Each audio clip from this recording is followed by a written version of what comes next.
সালটা ছিল 2019। আমি নবম শ্রেণীতে পড়ি। তখন আমার বয়স ছিল মাত্র 15 বছর। আমার এক্সাম চলছিল। আমি যখন এক্সাম দিয়ে বাসায় আসি তখন দিনটি ছিল মঙ্গলবার। আমার মা হঠাৎ বলল, ছোট খালার শ্বশুর মারা গিয়েছে, চল দেখে আসি। প্রথমে আমি তেমন একটা রাজি হইনি। যখন বাসায় একা থাকতে চাইলাম তখন আমার মা আমাকে বলল যে বাসায় একাই তুই কেমনে থাকবি, কেউ থাকবো না আমরা। আমি আমার মাকে আবারও বললাম, মা তুমি যাও, আমরা দু বোন বাসায় থাকি। তখন আমার মা রাজি হয় না, এমনকি বলে অনেকদিন থেকে তোদের নানু বাসায় যাওয়া হয় না, চল তোরা। একটা কথা বলে রাখি, আমার নানি বাসার পাশে আমার খালাদের বাড়ি।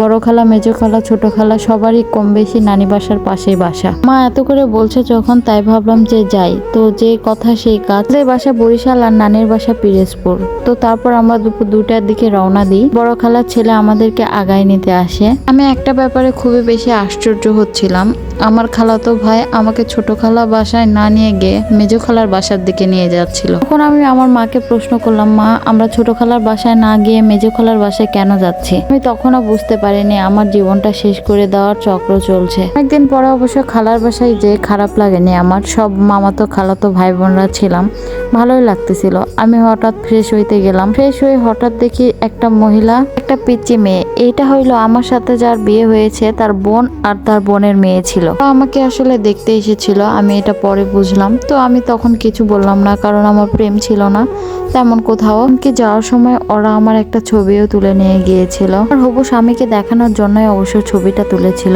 আর আমার স্বামীর লম্বা মেয়ে অনেক বেশি পছন্দ। আমি মোটামুটি আলহামদুলিল্লাহ লম্বাই ছিলাম, যার জন্য ওদের আরো বেশি পছন্দ হয় আমাকে। বুঝতেই পারছিলাম না যে হচ্ছেটা কি আমার সাথে। তারপর আমার মা বাবা সবাই মিলে আমাকে নিয়ে ছোট খালার বাসায় চলে যায়। আমার ছোট খালার বাসায় সেই দিন সবাই এসেছিল আমার শ্বশুর বাড়ির, এবং আমাকে দেখে সেই দিনে আংটি পরিয়ে থুয়ে চলে যায়। আমার স্বামীরা 4 ভাই, 4 ভাইয়ের মধ্যে 3 ভাই দেশের বাইরে থাকে। আমার স্বামী অবশ্যই ইটালিতেই থাকে। পরের দিনে সবাই আমার বাবার বাড়িতে যায়, এমনকি পরের শুক্রবারে আমাদের কাবিননামা বিয়ে হয়। পরে আমার শ্বশুর আমাকে একটা ফোন দিয়ে যায়। আমার শ্বশুর ফোনটা দিয়ে গেলেও আমার স্বামী কখনো এই ফোনে একটা বড় ফোনও দেয়নি। এমনকি আমি ওকে ফোন দিলেও ও ফোনটা ধরতো না। আমি ভাবছিলাম যে হয়তো নতুন নতুন বিয়ে করেছে, হয়তো বা শরম করছে, এই জন্য ফোনটা ধরছে না। সবাই ফোন দিতে বলে, আমি ফোন দিতাম। মাঝে মাঝে ফোন ধরতো, ধরে বলতো কেমন আছো, কি করছো, এতটুকুই কথা। তারপরে ফোনটা কেটে দিত। তার বাড়ি থাকা অবস্থায় আমার শ্বশুর আমাকে তুলে নিয়ে যেতে চাইছিল, মানে আমাদের কাবিন বিয়ে হয়েছিল। কিন্তু এতে অবশ্য আমার বাবা একদমই রাজি ছিলেন না। খালার বাসা থেকে কেন তুলে নিয়ে যেতে হবে, আমাদের তো বাসা আছে, এটা আমার বাবা বলে। আমার বিদায়টা আসলে আমাদের বাসা থেকে দেওয়ারই আমার বাবার ইচ্ছা ছিল, আর এই কথাটা আমার শ্বশুরও মেনে নিল। আমার শ্বশুর আমার বাবাকে বলে যে 2 দিনের জন্য আপনার মেয়ে আমাদের বাসা থেকে ঘুরে আসুক।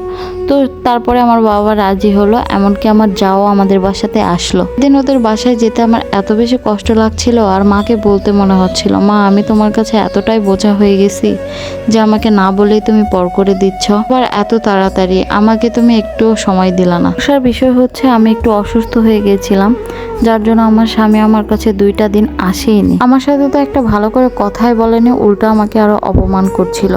আমি আসলে এটা বুঝতে পারছিলাম না যে সে আসলে কি চাচ্ছে, কেনই বা আমার সাথে এমন করছে। এমনকি আমাকে এটাও বলেছে আমি দেখতে সুন্দর না, স্মার্ট না। এগুলো শুনে আমার অনেক বেশি খারাপ লাগতো, কান্না লাগতো, কারণ আমি একটা নতুন জীবনে পা দিলাম আর সেখানে এগুলো কথা আমাকে শুনতে হচ্ছে। শ্বশুর বাসাতে 2 দিন থাকার পরে আমার বাবা এসে আমাকে নিয়ে গেল আমাদের বাড়িতে। 1 সপ্তাহ পরে আমার শ্বশুর আবার আমাকে আমার শ্বশুর বাসাতে মায়ের বাসা থেকে তুলে নিয়ে আসলো। এই 1 সপ্তাহের মধ্যে আমার স্বামী আমার সাথে এত খারাপ ব্যবহার করেছে, একটা কুকুরের সাথে আসলে এতটা খারাপ ব্যবহার করা যাইতো না। এর বাসায় যাওয়ার পর রাতের বেলায় সে আমার সাথে ভালোই ব্যবহার করতো, কিন্তু দিনের বেলায় বলতো সবাইকে যে আমি নাকি বউ হিসাবে তার জন্য একদমই পারফেক্ট না। তো রাতের বেলা তার কাছে একবারও মনে হইতো না যে আমি তার কাছে পারফেক্ট না। বুঝতেই পারতাম না যে আমাকে অপছন্দ করার কি হইলো বা কোন দিক দিয়ে আমি পারফেক্ট না। তার কিছুদিন পরে অবশ্যই আমি বুঝতে পারলাম যে আমার প্রতি তার কেন এত অভিযোগ। স্বামী তার ভাবিদের সাথে অনেক বেশি ফ্রি ছিল, এমনকি শুয়েও থাকতো, সবসময় হাতাহাতি করতো। এগুলোর জন্য আসলে আমাকে সে পছন্দ করতো। ভাবির সাথে এমন আচরণ করতো, এটা কোনো সাধারণ দেবর ভাবির সম্পর্কটা ছিল না, আসলে তার বড় ভাবির সাথে তার সম্পর্ক ছিল রোজার মাস, আমি রোজা থাকতাম। রোজা ভাঙার পর সে আমার কাছে না এসে চলে যেত তার বড় ভাবির কাছে। বড় ভাবির সাথে এমন ভাবে সে শুয়ে থাকতো, এমনকি কেউ কোনো কথাও বলতো না। সব দেখে আমি একটা কথাও বলতে পারতাম না, কারণ আমি নতুন বউ আর এগুলোর সাথে তো আমি কখনো অভ্যস্তও ছিলাম না। আমার এত ঘৃণা লাগতো যে খাবারের প্রতিও মনে হয় আমার রুচিটাই হারিয়ে যাচ্ছিল। তো আসসালামু আলাইকুম এভরিওয়ান, আমার কণ্ঠে যে গল্পটা শুনলেন এই স্টোরিটির নাম হলো দেবর ভাবির অবৈধ সম্পর্ক। যদি আপনাদের কাছে ভালো লেগে থাকে অবশ্যই শেয়ার করে দিবেন অন্যদেরকে শোনার জন্য।